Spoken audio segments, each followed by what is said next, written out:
But let judgment run down as waters, and righteousness as a mighty stream. Execute true judgment, and true mercy, and compassion, every man to his brother. Coral Gardens, 1963, the Green Bay Massacre, 1978, the political turmoil of the 70s, FinSAC in the 1990s, extrajudicial killings by the police, the Brayton 7, 2001, the Tivoli incursion, 2010.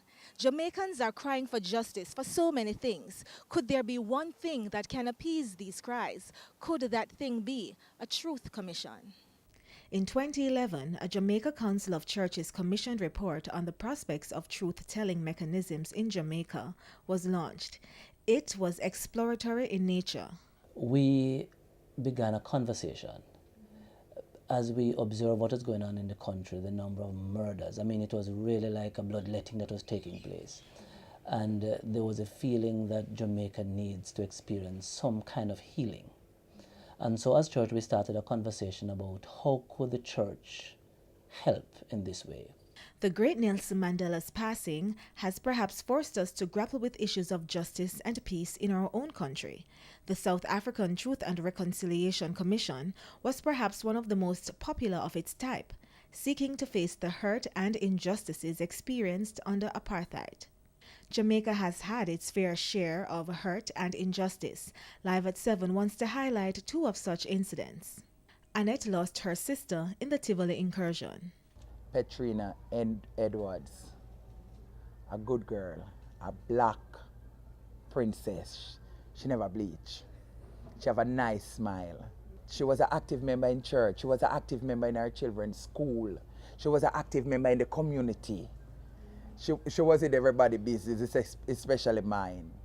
That day coming like it was yesterday. And I called her and she said that she was outside of the yard. I said, oh, you for outside? You for inside? And she was telling me what was happening up that here because I live down here and she lived in, on Chestnut Lane. And we hung up. That was our last conversation. She then got a call from a friend about 30 minutes after, telling her that her sister was dead. When I called her phone, I got my brother. And he must say, sis, you come up here. I no close, you know. Don't you see me? Don't you see me, sis? Don't you see me? You come up here, big sis. Come now. Come see her here. And I heard gunshot in the background. And I heard people saying, oh, move from there, sir, move from there, sir. Because shot was constantly firing. And apparently, they said they was aiming at him now because he was over his sister's body. If that wasn't devastating enough, I heard that they took her body to bury over the cemetery without our consent. I'm a child of the king, but that day I didn't remember. I called Madden about 45 times to tell him if they bury my sister without my consent, what I would have done. She died the 24th. I didn't get the body till June 17. Not 17, 27. 27, the autopsy was done. Yola Gray Baker is president of the Association of FinSAC Entrepreneurs. The whole FinSAC issue was not a frivolous thing. It has caused the destruction of several lives. The Financial Sector Adjustment Company was established by the government in 1997 to restore stability to Jamaica's financial institutions in response to the financial meltdown of the 1990s. What then happened was that many business persons were given loans at significantly high interest rates. Most do not have the ability to repay. The principal seems to be climbing continually. A commission of inquiry was established to address the concerns of the victims, but since the last sitting in November 2010, there has been no report. My husband just filed a claim against the commissioners in which the judge handed down the verdict that my husband would have to go to the Governor General. The response from the Governor General has been completely unacceptable. In January this year, having had no more correspondence or communication from the Governor General, we again contacted his office, to which we got the response. First of all, may I wish you God's richest blessings for the new year. Let me make it clear that the Governor General's sole hesitation about communicating with you is that you appear resolved to treat everything in the media. Please note that His Excellency continues to use the means available to him on this matter. As Christians, both he and I are acutely conscious of and take very seriously our several responsibilities under God. That was the final communication from the Governor General.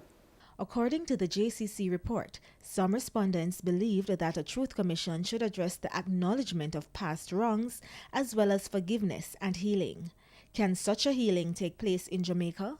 Must there be sanctions for there to be healing? Donovan Samuels is councillor for the Tivoli Division. He has reservations. Jamaican people have a culture of not giving you the whole truth. You know, I'm being very frank. And I'm not so sure we can achieve anything from a Truth Commission.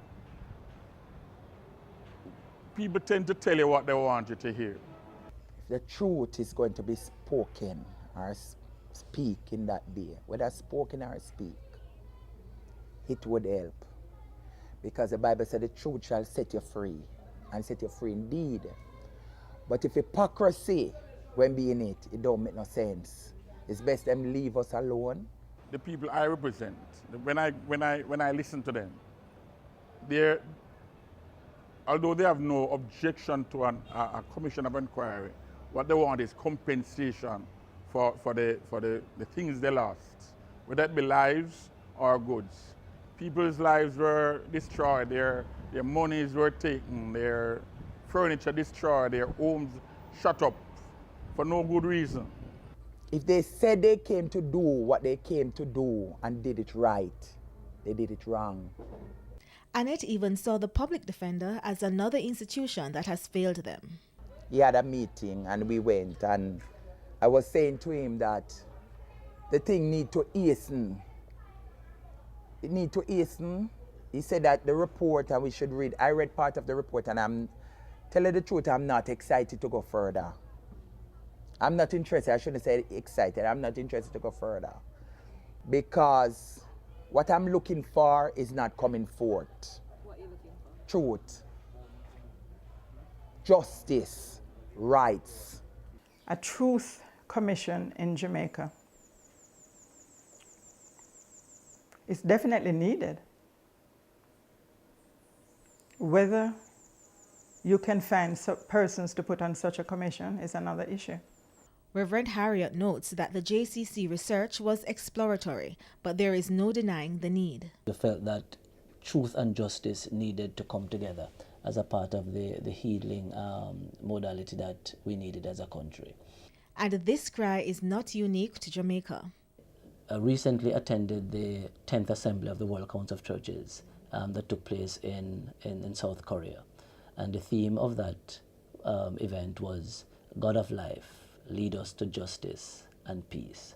How could a Truth Commission work in Jamaica? International grounds would have to come in play.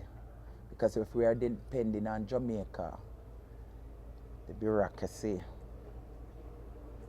the corruption, no truth is not in it. No one has the will. Not the people in public offices, not the people in private concerns. Some of the people, the very populace Jamaicans, they don't want to hear the truth. They don't want to know the truth.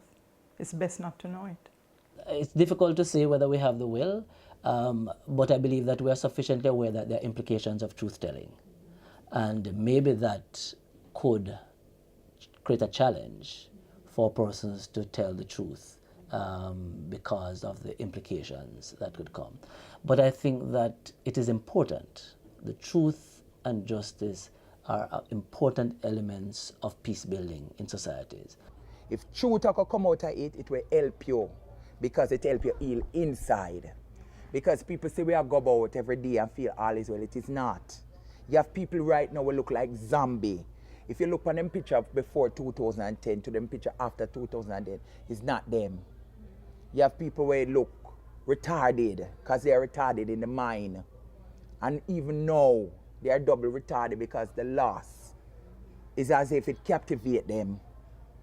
The reason why I'm, well, you would say, look like me standing on the right foot is because of God. There are several persons who committed suicide because of FINSAC. And for money to be the ultimate factor that prevents the completion of this report, I would say shame on the commissioners. While they wait for justice, the hurt lingers. It made me want to lock up in my house. It made me want to stay close, like under your bed. You want to draw yourself from people.